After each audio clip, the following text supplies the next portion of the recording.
He might have been known as the quiet one. George Harrison could be as damning as the rest of his bandmates. Although this more solemn aspect of his personality would rarely come to the fore, when it did, it landed with a sharpness that few expected. Compared to the biting wit of John Lennon or the confident directness of Paul McCartney, Harrison's criticism felt colder, more deliberate, and arguably more cutting because of its rarity. That contrast is exactly what made moments like this stand out so sharply. Harrison wasn't prone to casual criticism or throwing his weight around, so when he did speak up, it carried a different kind of authority. There was a sense that if something had pushed him to that point, it must have genuinely struck a nerve, especially when it involved his own material being handled in a way that didn't sit right with him. For someone often perceived as introspective and spiritually inclined, public criticism like this suggested a deeper frustration brewing beneath the surface. It also reflected how protective he was becoming on his songwriting during this period. Having spent years fighting for space alongside Lennon and McCartney, Harrison wasn't about to be passive when one of his compositions started making waves beyond the band. These weren't just throwaway contributions anymore, they were personal statements shaped by his evolving musical identity.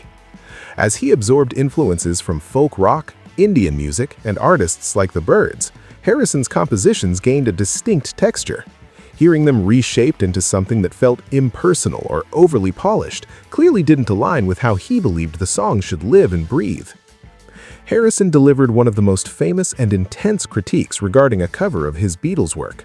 While he didn't start writing comfortably until later in his career with the band, largely due to Lennon and McCartney finally recognizing his talent, one of his earliest and most well-received efforts was the 1965 track, If I Needed Someone, which appeared on Rubber Soul and the US release Yesterday and Today.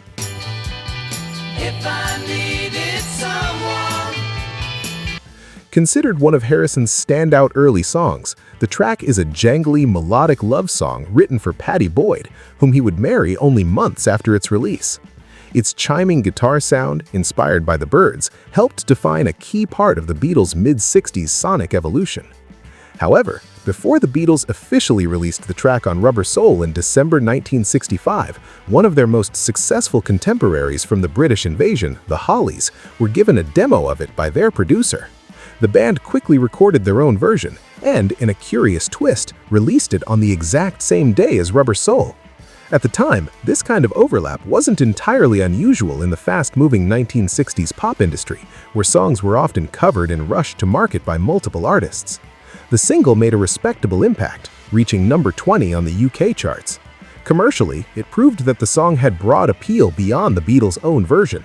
However, artistic approval was a completely different matter. Despite earning royalties from the release, Harrison made it very clear that he was far from impressed with how the track had been interpreted. In December 1965, NME reporter Alan Smith joined the Beatles for one of their final UK tours. During a backstage moment, Smith asked Harrison about his songwriting, likely expecting a modest or understated reply.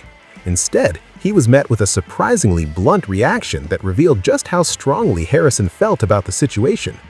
Smith later recounted, "George was getting ready for the first house performance, and I asked him about songwriting.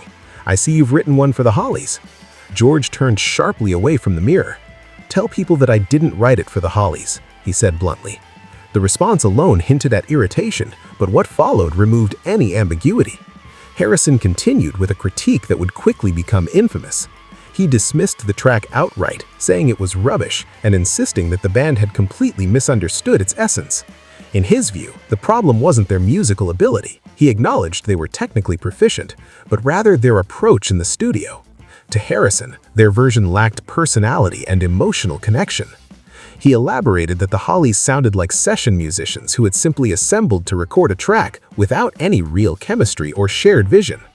"Technically good, yes, but that's all," he remarked, delivering a verdict that cut deeper than outright hostility. It wasn't just that they had done a bad job, it was that they had stripped the song of its spirit. For Harrison, this likely touched on a broader frustration about authenticity in pop music. As the 1960s progressed, the Beatles were increasingly focused on artistic identity and innovation, moving away from formulaic pop structures. A version of his song that felt overly clean or mechanical might have represented exactly what he was trying to move beyond as a songwriter. Unsurprisingly, Harrison's incendiary comments didn't go unnoticed. It sparked a brief but notable feud with the Hollies. Just a week after the remarks were published, the group's frontman Graham Nash fired back an NME, expressing frustration at what he saw as the unquestioned authority of the Beatles in the music press. He stated that he was sick and tired of everything the Beatles did being treated as gospel, pushing back against the cultural dominance they held at the time. The exchange highlighted a tension that ran throughout the British invasion era. While the Beatles were undeniably at the forefront, other bands were eager to assert their own artistic legitimacy rather than exist in their shadow. In that sense, this wasn't just a disagreement over a single song, it was a clash of perspectives about creativity, ownership, and respect within a rapidly evolving music scene. Ultimately, the controversy surrounding If I Needed Someone underscores how seriously Harrison took his craft, even in the early stages of his songwriting journey. Though he would go on to achieve far greater acclaim with later compositions like those on Abbey Road and his solo work, this moment revealed an important turning point. He was no longer content to be the quiet contributor in the background. He was an artist with a clear vision, unafraid to defend it, even if it meant openly criticizing his peers.